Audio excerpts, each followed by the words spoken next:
thank you to Sundance for letting us come out and do this, and thank you all for coming. Tonight we're going to have readings by Hank Cisnowski, Zach Campbell, Joan Presley, T. Esminger, Adam Richards, Arian Katsimbras, Karen Terry, and then I want to end it with a little reading of one of the longer poems, just only a part of it, and then we'll kind of bookend it that way. So everyone's going to introduce each other as they come up. That way I don't have to come up every time and introduce people again. And so we will all be reading selections from the Meadow. Some will be reading, Karen will be reading from a later or an earlier edition, but mostly they'll all be from here. There are copies here and at the foot of the stairs, and they are 100% free, always. That's kind of one of the cool things about, I think, the Meadow. So if you want to pick one up or even pick 2 or 3, go for it, please. I have a whole other box in the car, and I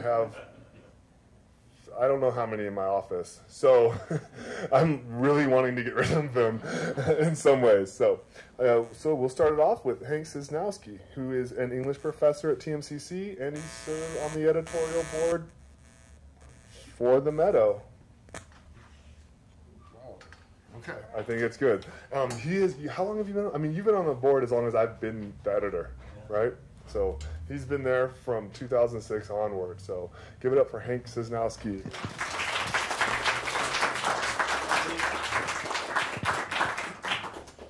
Unaccustomed as I am to public speaking, okay, maybe not. I thought instead of reading a poem, I'll read the entire 54-page novella. No applause? Oh, really? This is a great poem by Mark Jansen called 4 Keys. When I was young, I could abandon myself to sleep, recklessly sleep, rumpled and drooling, limp, eyes wildly searching the insides of lids while my body lengthened. Every day is kind of like that. I kissed a girl when I was 14 on a dare. Our lips clumsily collided off-center in messy, nervous breath, hot. She opened her eyes and was indecisively smiling. Every day, it's kind of like that. The sting to the back of the leg, the sharp pain to the shoulder, the mini rattle of thrown rocks skipping past and ahead of me, and the cruel laughter from behind. Every day was kind of like that. I remember the stillness, the limp body on the hot concrete, the pool filled with kids suddenly silent. John doing his best, but really, he's only a kid, not much older than me. As he struggled, the sun moved, beat down, while the water from the swimsuit darkened the ground, then quickly evaporated. Every day, it's kind of like that.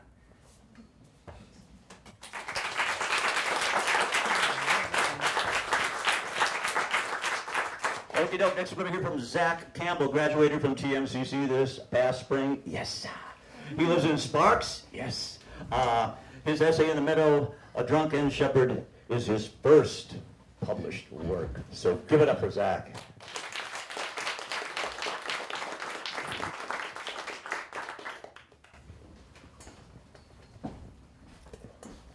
Okay, so I'm just going to read the first section of my story here. And so we have, okay. It was a Friday afternoon during my sophomore year of high school, and I wanted to get drunk. When I had gotten out of school, I convinced my mom to drop me off at the nearest bus station. I had zero intentions of taking the bus, but it was the most convenient excuse available to me. My actual destination was my buddy Ian's place, which was about 3 miles away, and I had one very important stop to make. It was a decent-sized walk, but I didn't mind. The weather was gorgeous. It was the perfect spring day. I had a full pack of smokes and my CD player with me, 2 things that are essential to any good walk. I lit up a cigarette and started towards my first destination. When I had arrived, my heart began to pound. There was a peculiar feeling I got when I'm about to commit a crime, a heady mix of excitement and apprehension. I took the last drag of my cigarette, crushed it beneath my shoe, and looked up. The sign above me read Scolari's Food and Drug. I took a deep breath and walked inside. Now, before I go any further, I'd like to explain there's a certain methodology to stealing booze. Supermarkets are almost always easier than liquor stores or gas stations. There's simply more customers, less visible space, and more shit for employees to pay attention to. However, more important than location is the golden rule. Know exactly what you're getting before you even walk in the fucking door. If you dawdle, employees are much more likely to notice you. In general, the less attention you are able to draw to yourself, the more likely you'll be able to simply walk out before any employee even considers you may have caught their shit. This idea should also reflect what accomplices you choose to bring and how you appear. Never go in alone or a group larger than 3. A lone punk-ass kid is suspicious as hell, and a large group is guaranteed to draw attention. And unless the store is directly next to a school, never, ever walk into the place with a backpack. If you do, you might as well announce on a loudspeaker you came in there to rob the place. So I walked into Scolari's alone, with my obviously empty backpack hanging to one side. The liquor section was in front of the store and directly to my left, but I would have to cross in front of every register to get there. Instead, I set my eyes straight ahead of me and walked directly back to the store. I took a left and worked my way to the liquor section from the outer edge of the store. As I entered the liquor section, it dawned on me I had no idea what I was going to steal. I tried to look casual. My backpack made that endeavor impossible. Nevertheless, I tried to browse the liquor section like I knew what I was doing. I was getting anxious, and I knew I had to make my move. I took a look around, and when I did, I locked eyes with the woman working the photo booth. I knew I was fucked. I looked away and began slinking back to the outer edge of the store in defeat. There would be no booze tonight. I had fucked up my mission. I was walking along the back of the store when I spotted a display case to my right. The god of petty thieves and underage drinking must have been on my side because it was filled with bottles of Jose Cuervo Gold. I've never particularly liked tequila, but I wasn't about to pass on an opportunity for redemption. I looked around, and to my satisfaction, there wasn't a single motherfucker in sight. I slipped into the aisle near the display case and unzipped my backpack. One after another, I placed the bottles into it. A single bottle would have sufficed, but I was overcome with excitement. My backpack was full after 3 bottles, and I zipped it up, ready to get out post-haste. With every step I took, there was an audible clank. I sounded like a fucking wind chime as I made my way out of the store. I tried, to no avail, to walk as quickly as possible, as quickly as I could while generating as little noise as possible. Without ever looking behind me, I exited the store and turned left. I let out a sigh of relief and my pace slackened. I had done it. I had escaped the store and I was on my way to get drunk. A car slowed to a crawl beside me, and the driver rolled down his window. "Hey kid, you know they're following you, right?" I looked behind me, and sure as shit, there were 2 angry Scolari's employees tailing me from about 20 feet away. I thanked him and kicked up my pace to an awkward jog. I couldn't bring myself to a full run for fear of breaking the bottles within my backpack. I never found out if this was true or not, but I had always heard that stores can't chase you beyond their parking lot. With this in mind, I made a beeline to the sidewalk.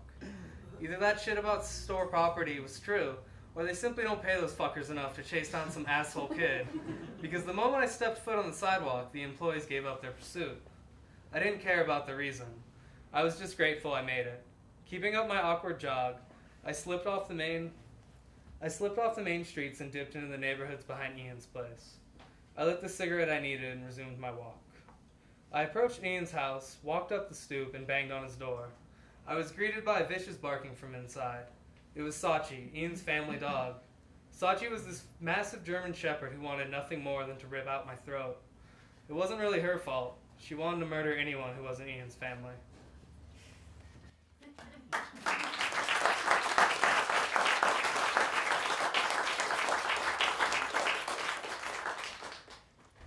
And so our next reader is Joan Presley.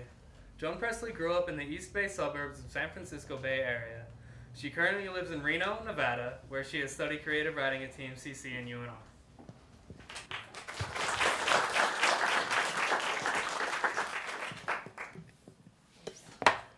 My story is entitled Circus. Is this on?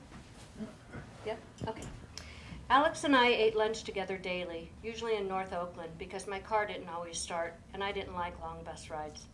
That fall, we'd been meeting up at the cemetery on Broadway Terrace to listen to the wind blow through the trees and to watch leaves float off their branches, spreading color across the graveyard, softening the place.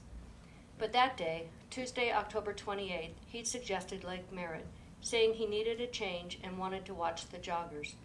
Before I could ask why, he volunteered that he intended to start running and needed to study both stride and gait choices. Long legs and butts was more probable, but I told him okay, and maybe I jogged too, since it seemed unlikely to me we'd ever actually get around to it, given our fitness levels. We met in the park at 19th and Harrison across from the lake in a picnic spot underneath a full-branched 50-foot-high oak tree. Its bottom limbs ran parallel to the ground within stepping onto distance, creating a springboard into the next level of branches, which then led towards what looked like a clear pathway to the sky. I was standing on the lowest tree branch, walking back and forth, half wondering if I could make it to the top. I looked over towards Alex, thinking how adorable he was, innocent little lamb, as he stuffed the last bite of his sandwich into his already full mouth.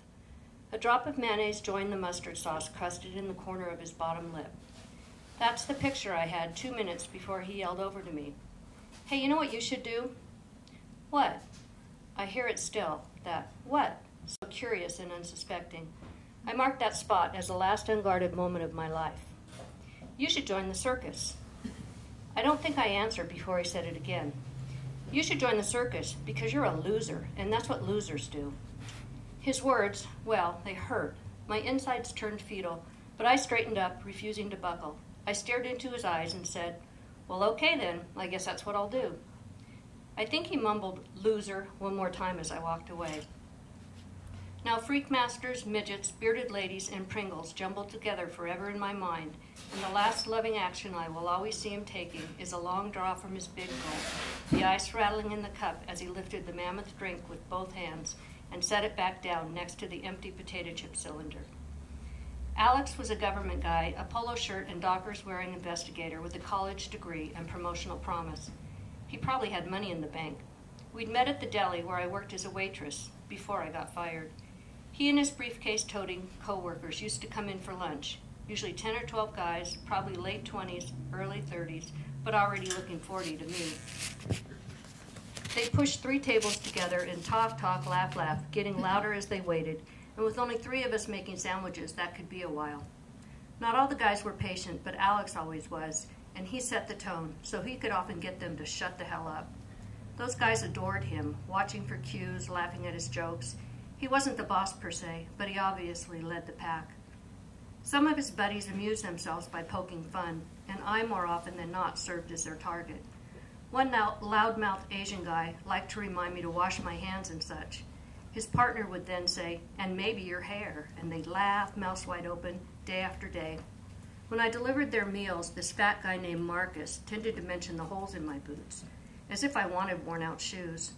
At the same time, I did dress sort of counterculture, so I pretended he just didn't get it, that the holes were intentional, a part of my getup. The boots under scrutiny were my orange patent leather, and I always wore one wig or another. My favorite was a black, butch-cut, spiky short one. It never looked dirty to me. Alex ordered his salami sandwiches with a smile and good eye contact, and told his silly friends to leave me alone and let me serve them lunch. I'd never given him much romantic thought then because he looked so mid-level business boring, but I consistently loaded his sandwiches with salami for his efforts on my behalf. One day I noticed he'd started a mustache and beard. His hair looked longer too. Maybe 3 weeks later he showed up for lunch alone, wearing jeans with motorcycle leathers. He looked better, I must say. Then he began stopping by the deli in the evening after 5 o'clock, buying a beer or 2, sometimes a pack of Marlboros, and lingering as he drank and smoked. He was more relaxed, friendlier. He flirted. I responded. One August night, I got stuck with the closing shift, and before I'd finished my chores, Alex arrived riding a Harley. He invited me to join him. I climbed on. There went my job. Turns out his assignment had changed to narc, and he assumed I was a doper, like a person who might provide insight, or contacts even, to help with his new gig. If I'd been smarter, I might have noticed how smoothly he'd transitioned to outlaw. A natural actor. Why didn't I catch on? What would a man with a college degree and a future see in a girl like me? I worked crummy little jobs for short bursts of time, often leaving due to funk and boredom, but sometimes involuntarily, having said or done something considered rude. I drove people away, covering my darkness with bad language and eyeliner. I felt reckless looking scary. Alex dug it, or said he did when he first went undercover. He laughed a lot more then at the kinds of things I tend to. That first year we were together, I took him to the Freak Freely Festival at Redwood Park.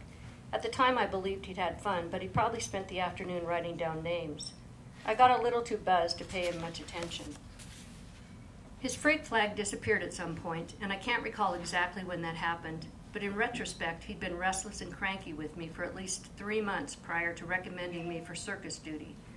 So I knew at some level that something was sizzling and that it probably wasn't bacon.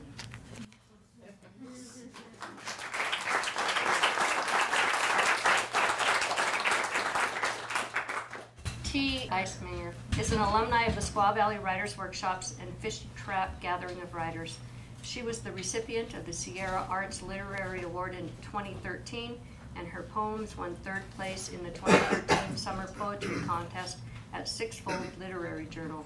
She lives in Reno.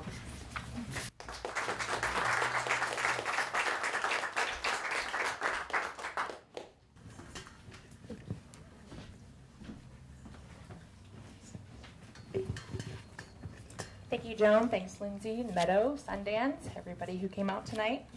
I'm going to read a poem on page 11, if you're following along, called Morning After Halloween, North Las Vegas. And just some context about this poem, its narrator is a middle-aged man who has succumbed to the siren song of suburbia and, like so often happens, has gone slowly blind to just about everything but maintaining the status quo. The neighbors are out in legion, the mothers climbing into two-tone Subarus whose odometers march in step with each dollar the husbands bring home. Their receipt-stapled bags stuffed with fur things, sateen things, things they bought on credit only days ago and have now scrubbed just the right amount to remove the chocolate stains but keep the like-new luster. And the fathers look away as they pull out of the short driveways, continue their own important work of scraping dried entrails of pumpkin off the front porches, pretend at raking the rest of the leaves before giving it up for a nap. The children have given nothing up to the morning.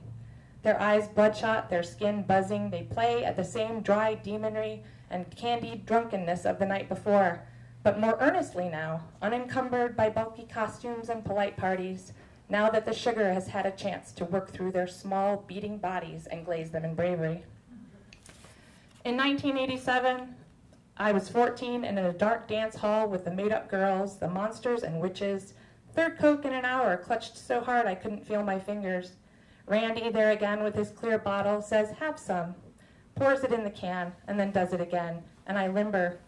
And the rest of the night is a blotted shine of myself in the bathroom mirror, in the reflex, the dry heaves and princess tit-pinching, until Randy and I are laughing, coughing in the wet middle of Tonopah Avenue, cold, our shoulders aching, the doors locked, and still more than an hour until our parents would come.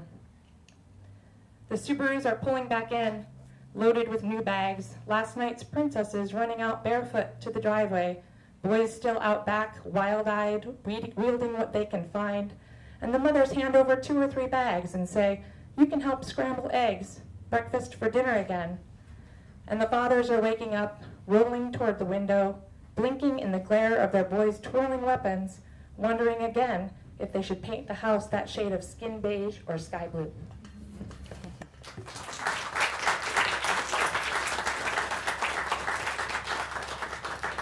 Next we have Adam Richards. Adam is an undergraduate pursuing an education in literature, writing, and moral philosophy. He is currently involved in an existential quest to discover the truths to right and wrong for humanitarian purposes. Welcome, Adam.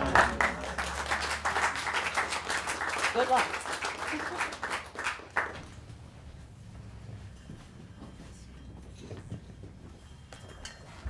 Be careful what you put in writing, apparently. So I got a couple poems for you. The first one is entitled Virginia City Cemetery. The only way to get to the ghost town is to traverse the grade. On my way up, I tell her I'm going the long way to make our time last.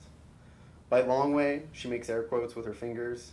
Do you mean far out into the desert, where you can bury my body and no one will know? On New Year's Day, we walk warped wooden sidewalks of this old mining town. The rotting planks complain under our heels. The last time I held a girl's moist hand, my father still breathed Nevada's cold, dry air. Her hand is slightly cold in my warm palm. It sweats first. Along twisted, broken asphalt, smattered with snow, we finish our trek to visit the dead, to read the names on their stones, organic bodies that were replaced with granite, angels and timelines.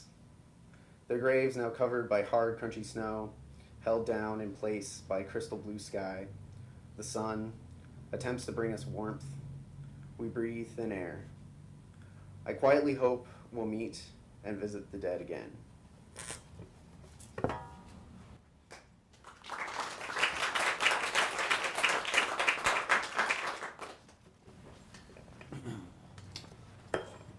The second poem is in memoriam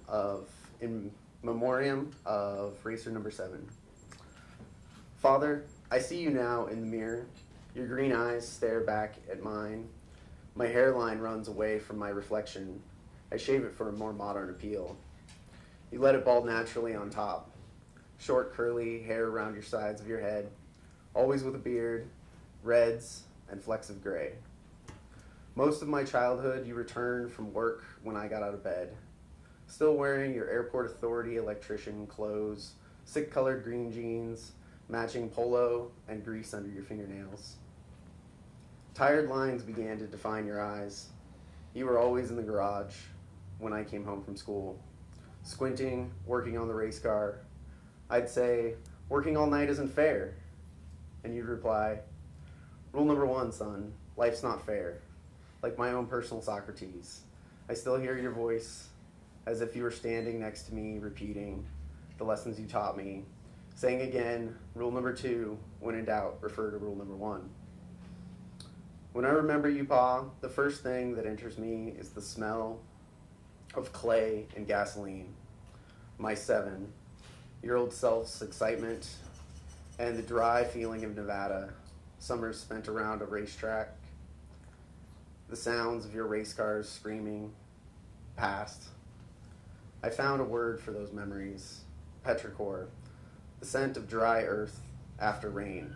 It's like when the water truck's spray hits racetrack dust. When I sleep, I dream of the dead. My eyes look for images in all directions. Those nights, I move freely through electrical synapses, a place where time doesn't divide us, but I wake with a jolt, my heart racing. Still, I wonder if you gave thought to the odor of octane, or Nevada rain when your heart stopped, or the pills that could have kept it going, like you kept the lights on and the engine revving.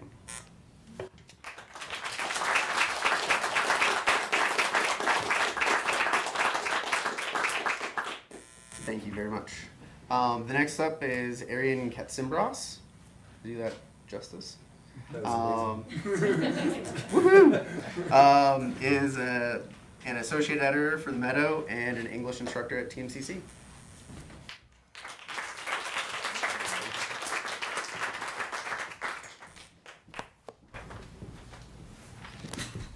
Good evening. I'm gonna read Static. I'm gonna read 2 poems by my dear friend Nathan Slinker. First poem I'm gonna read is on page 82. The second poem, the last one, will be on page 84.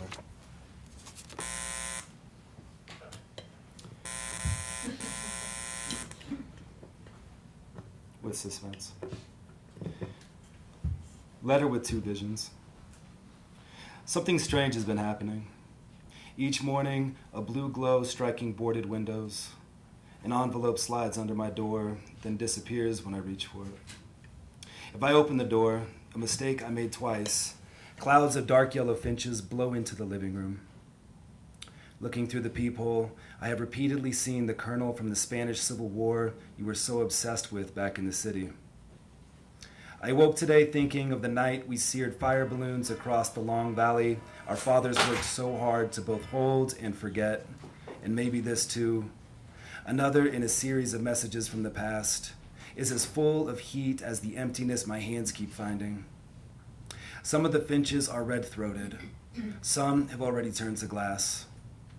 I'm learning sign language from a girl who says she can see music. She's only got one hand, so I guess I'll never talk to anyone else this way. When she arrives each afternoon, I lay out pastels, tape blank paper to the dinner table. She draws pictures of birdsong, a vivid clamor in the quiet house. I've come to partake a little in her terrible gift. Sometimes her own long scream loops through her like an old film. I know you'll understand this. I mean, Christ, dear, those men in Madrid, they knew every way to use a saw.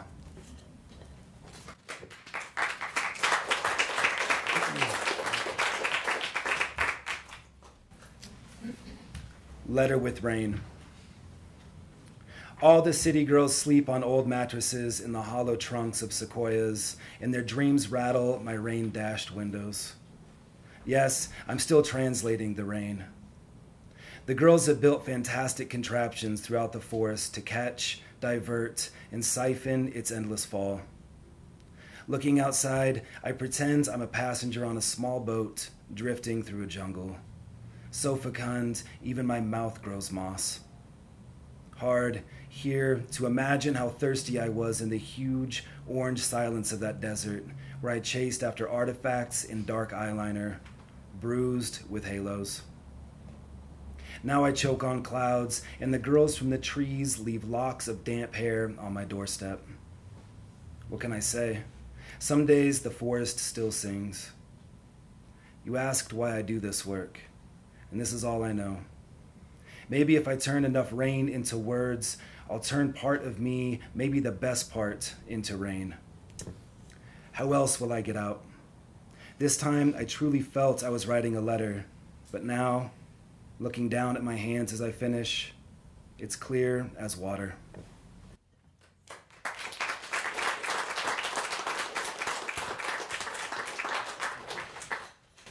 Up next, we have Karen Terry. Karen is a writer, editor, and writing coach, offering marketing and business writing, copy editing, publishing guidance, and creative writing workshops in the Truckee through her business, Tangled Roots Writing for clients of all ages. She has taught at Lake Tahoe Community College and Sierra College, and has served as a poetry editor for the literary journals Pitkin Review and K.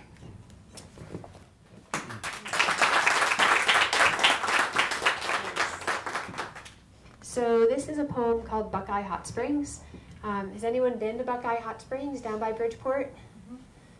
Okay, good. So in 1861, there was a mill at that site, and this is a poem I wrote after camping down there.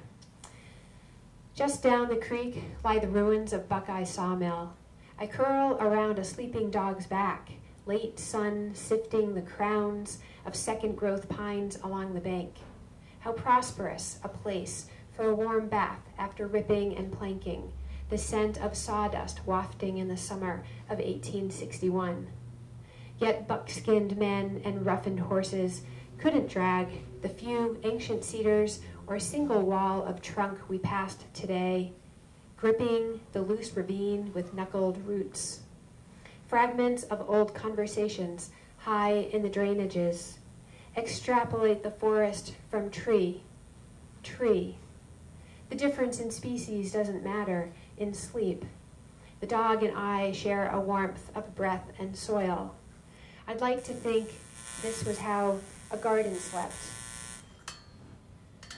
Before language separated, as our island splits the gentle murmuring stream now, the sucking and trickling of soft absorption, the bank a sponge, and myself as if spelled. Nearby, a young stag is just knowing the velvet brown of antlers, no taller than his twitching ears. He dips a narrow hoof and steps across, just below our sleeping heads, lined up like lovers, leaving no difference in sound. Thank you.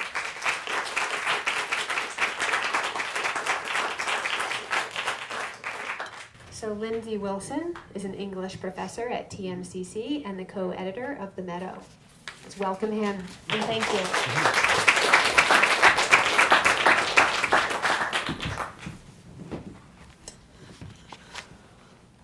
Again, I'd like to Sundance and everyone for coming out. I'd also like to point out Eric Neuenfeld is also the fiction editor here for the Meadow too as well. He's kind of hanging out in the, he's trying to hide. But yeah.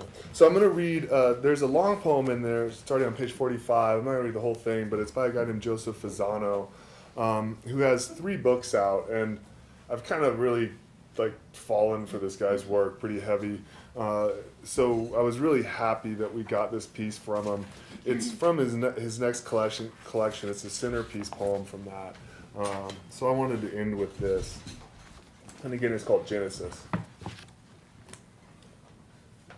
Do it with a cold heart, Chekhov asked us once, meaning the end, meaning this is the end of the 19th century still. And when you wander out to a field where the peasants have sheaved the wheat just east of Petersburg, Lubinsk, Odessa, and you look up into the mid-industrial heavens, they are there still, Orion and Andromeda, the great guardians of beginnings and endings, and the cold laws that roll the great arms of the galaxies. Indifference, yes, that's what Kafka meant, of course. Starving, terrified, weighing 89 pounds in the linens of his deathbed in the sanatorium at Kierling.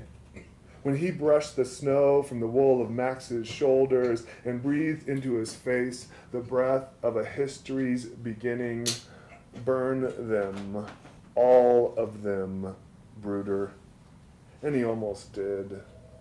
I know it's not the kind of story the truly ruined can sing out to, but once, in the wreckage of upstate New York, I thought I saw the soul, or that's what I would have whispered to you then at 17, in that dim, topless bar in Middletown, New York, where a woman had stumbled on stage to straddle the stuffed and luminous body of a panther, its legs hidden by a portable scrim, while her sisters poured a cheap boxed wine across her shoulders, while she whipped that liquid out into the open mouths of the crowd. I'm trying to say this simply. I was 17, and when she'd searched in herself enough to find the one end the body believes it is banished or built for, when she'd arched her back as though to let go of all desire before desire could rise up and abandon her, the panther arched its back with her and kicked up its front paws, sliding her not without grace onto a polished pole behind her shoulders, and then, how can I say this coldly, just walked away. You would have wanted so badly to believe, wouldn't you? At 17, your fingernails crusted with buck blood. You would have wanted to visit that place in you, where the kingdom of the actual becomes a moment yours, because you've forgiven it. You would have wanted to open up and become your country's story. And when you stumbled out in the lapping arms of those truckers, when you wiped the last drop of cheap Merlot out of your eyes to see what? Someone handing a cigarette to a boy with the perfect luminous skin of a panther unzipping down his chest, you would have thought, as I did, how cruel it is that things outlast their endings. You would have wandered back to that iron bridge above the river and listened to water falling all night toward some city and thought how there is no language in your country for form, for its wilderness or its wildness, for its freedom. You would have thought, as I did, that revolution means nothing but imprisonment, emptiness, failure. And you would have been wrong.